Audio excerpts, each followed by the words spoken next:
Resource Watch is brought to you in association with Thebe Investment Corporation.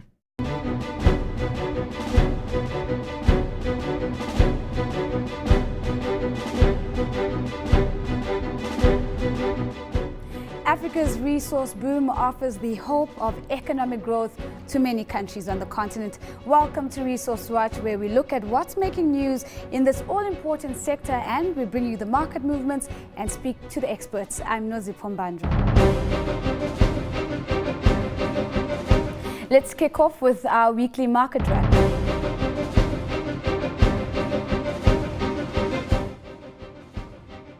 The cost of oil and gas projects in Africa will be significantly higher than in other regions in coming years because of a lack of infrastructure and skills. Research firm Global Data predicts capital expenditure here will account for 8% of the global total. Projects planned in Nigeria, Angola and Gabon will cost a lot more because equipment, materials and labour will need to be imported. Meanwhile, it looks likely that a ministerial panel will revisit South Africa's proposed oil and gas legislation with a view to deciding whether it encourages foreign investment. Mines Minister Nqako Ramatlhori says government wants to unlock investment as quickly as possible. Africa's top gold producer AngloGold Ashanti has appointed Christine Ramon as its Chief Financial Officer from October 1st. Ramon is one of South Africa's top high-profile female executives. She joins as the company is cutting back on its exploration budget to focus on a few major projects. South African gold mining firm Gold Fields Limited is one of the world's largest precious metal producers. Listed on both the Johannesburg Stock Exchange and the New York Stock Exchange, Gold Fields has earned its name as one of the gold industry leaders. Joining me now on the couch is the Chief Executive of Gold Fields, Nick Holland. Nick, thank you so much for making the time to talk to us. Let's start off by looking at the sentiment from the market on the share price. There seems to be quite significant value destruction. How do you respond to that? Well, first of all, if you look at the gold industry at large around the world, we've seen a massive sell-off in gold stocks around the world. And what we often do is look at ourselves versus the gold price, but also against the peer group. And a lot of companies have come down 60, 70% over the last year or two. So there is a sector problem at the moment. It's linked to the gold price and linked to, in some quarters, the view that the gold price is going to decline further and we haven't seen the bottom. So I think we're in this pack of gold companies that are all under pressure in terms of the share price, so we're not alone. In light of those sectorial challenges, what's your game plan? How do you want to ensure that Gold Fields is going to ride this wave? Well, what we've done is we've restructured the company starting in the middle of 2012.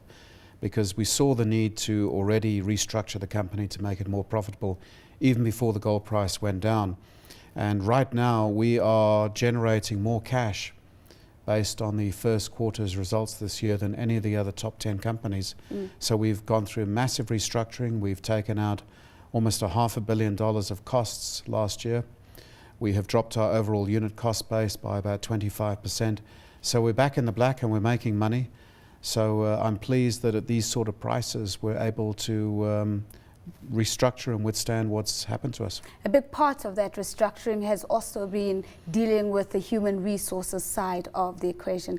How are you selling the idea to the unions in particular that you're going to continue to lay off workers until you feel that you've got the right balance between the machinery/equipment and the human capital?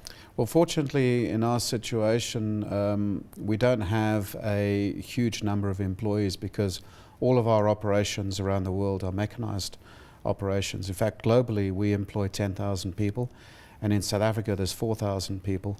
We have gone through a restructuring process at South Deep, our only build-up mine in South Africa. But that's on a voluntary basis where people are invited to come forward if they want to leave, and we have a good package that we'll give them if they want to leave. So we haven't forced people out. And then across the rest of the world, we did go through some restructuring where we took out marginal production. And also we did separation packages which were done largely on a consulting basis. So our workforce has worked with us to get the restructuring done. 500 people out of a possible 4,000, that is a big number when we put that into context. And we've heard the unions, in particular France Boleni, being very vocal about them not going to accept the layoffs that are being proposed. How are you going to surmount that hurdle? I think layoffs in the mining industry here are something we'd all like to avoid. So what we try and do is we consult with the unions, we consult with labour. They understand where we need to get to. And where we can, we help people to get redeployed into other industries. The one unfortunate reality of the South African mining industry is that it does need to mechanise, it does need to innovate to survive. And that is by necessity going to mean that there will be impact on jobs. And what we need to do as an industry and as a country is embrace that and work out how we can make that work for everyone. South Africa is in strike season. There's been a lot of rumblings of a possible gold sector strike. In a conversation I had with Cheryl Carolus 2 weeks ago, she said there was no way that Goldfields was going to be a walkover, but that you were open to engaging. We've just seen the platinum strike. It lasted 5 months. Can you survive 5 months? Well, fortunately, we have a 2-year wage deal, which runs all the way through until June next year. So right now we're not in negotiating mode, and we've got almost a year ahead of us before we get to that. So we're covered at this stage, and so far the National Union of Mine Workers and other unions have always honoured their agreements. We don't expect that to change. Are you worried that the victory that has been claimed by AMCU from the platinum strike is going to spill over into those negotiations when they kick off next year? Well, I think always in the mining industry, sectors within mining are always looking at settlements in other sectors. That's nothing new. We've had that before, and we've always been watching our platinum brothers and what they are achieving in terms of their increases. Clearly, we have to determine what impact that might have on the gold industry. Yeah. And remember, the gold industry has different characteristics than platinum. There are different risks and exposures. We have a maturing and declining industry in gold, whereas platinum, I believe, has the potential to grow in future. So there are different dynamics, but we always have to be mindful of what happens in these other sectors.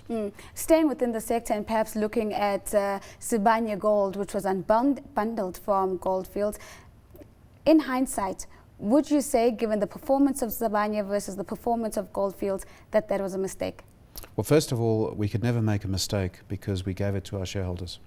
All we did is we took the existing company and we said, let's rearrange it into 2 listed pieces of paper and give it to the shareholders. And one will obviously go up, the other will move sideways or go down.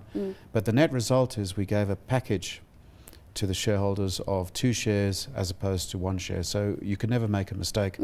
We felt that the reason we wanted to do that transaction was to reduce the exposure that Goldfields had to mature, labour-intensive operations. And at the same time, by liberating those mines and the management team, we put them in charge of their cash flows and said to them, you now need to fend for yourself and do the best you can to survive. And I think they've done a great job. Let's look outside of South Africa in particular. Let's go to Ghana in the west of the continent, where there's been some difficulties being experienced there. How has this influenced your view for further penetration, in particular into the continent, in light of what we're seeing in markets like Ghana? Well, certainly Ghana is a country we know well. We're the largest gold producer there. We've been there for 21 years, and we're very close to all of the stakeholders in the country. We think it's one of the most stable places to operate in Africa, certainly in West Africa. And how many countries go through an election where one government gets voted out, they accept it, they walk, and the other guys step in? So there's a long track record of adhering to the rule of law. There's a lot of infrastructure development going on. We like Ghana. We see the potential for further investment down the road. And we like the West African hub. You've got to be focused, but we think that's one of the best places for us to focus. Likely to see more growth or an investment in that part of the continent on the part of Goldfields? Well, we're certainly looking around West Africa. Countries like Mali, of course Ghana, Burkina Faso, potentially Senegal. Those are the areas in West Africa that we like. Let's take a final question, just looking at an update on that BEE deal. One, we know that we have been updated that it is under investigation by the U.S. Securities and Exchange Commission, but there's one answer that remains elusive. One is for either Goldfields to justify the choice of BEE partners, or on the other end, to admit that no due diligence was done. Which was it? Well, certainly, I think the company, the board, the management still believe that the BEE transaction we did was a good transaction, a land-breaking transaction. And what it achieved is that it put a substantial portion of that BEE deal into education and community trusts. That's where the bulk of the deal went. The other thing it did is it achieved a much broader base of empowerment across a whole lot of previously disadvantaged individuals. We put out the list, people can see the list of people, and people can make up their own minds, but as far as we're concerned, we stand by the merits of the transaction and still believe that notwithstanding comments made in the investigation, that it's been a good transaction for Goldfields in the country. Nick, appreciate your time. Thank you so much for making the time to join us. That was Nick Holland, the Chief Executive Officer of Goldfields Limited. Our gem of the week is copper. This metal, with its incredible properties, is one of the most widely used metals on the planet and essential to our everyday lives. Copper is used in wires and in circuit boards. It's cheap and a good conductor of electricity. There is about 14 grams of copper in your cell phone, which makes up 12% of its total weight. The four main metals that we recover from electronic waste typically would be gold, silver, palladium and copper are your four main metals. But then there are other metals, your steel and aluminium and that type of metal that comes out of it. And then obviously your plastics and batteries and things that we also recycle. In terms of a cell phone, typically you'd find that those metals are very small quantities. It's grams. If we work it back into per ton, the range is anything between 40 and 50 grams of gold in a lower grade board, which would come out of normal appliances, to about 180 grams of gold per ton that you would find in a cell phone board, which would rank amongst the higher grade board. Cell phones are far more valuable today because of the metals. That explains the high prices we pay today. But there must be strict rules in place to regulate the extraction process. We really need to emphasize the need for responsible recycling. The last thing we want is people to go out and decide that they're going to now dismantle a few devices and start burning them to recover gold. The amounts are so negligible, they're just going to create havoc in terms of smoke that's coming off there. It's a toxic smoke, there's carcinogens in it, it's a health hazard, it's toxic, it's not good for them. So we are governed by the Department of Environmental Affairs, where we have a proper Section 20 permit that has been issued allowing us to operate on our premises here. There's a precious metals refining license issued by the Diamond Board. It's very strictly regulated. We audit it annually on both of these permits. Recovery and recycling of cell phones are in the early stages of development, especially in South Africa.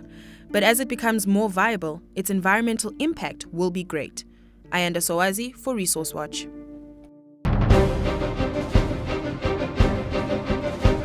That's it for this week's show. Thank you for joining us. Do stay in touch. Follow me at Nozi Pumbanja. And remember that our show's hashtag is Resource Watch. Until next time, it's goodbye for now.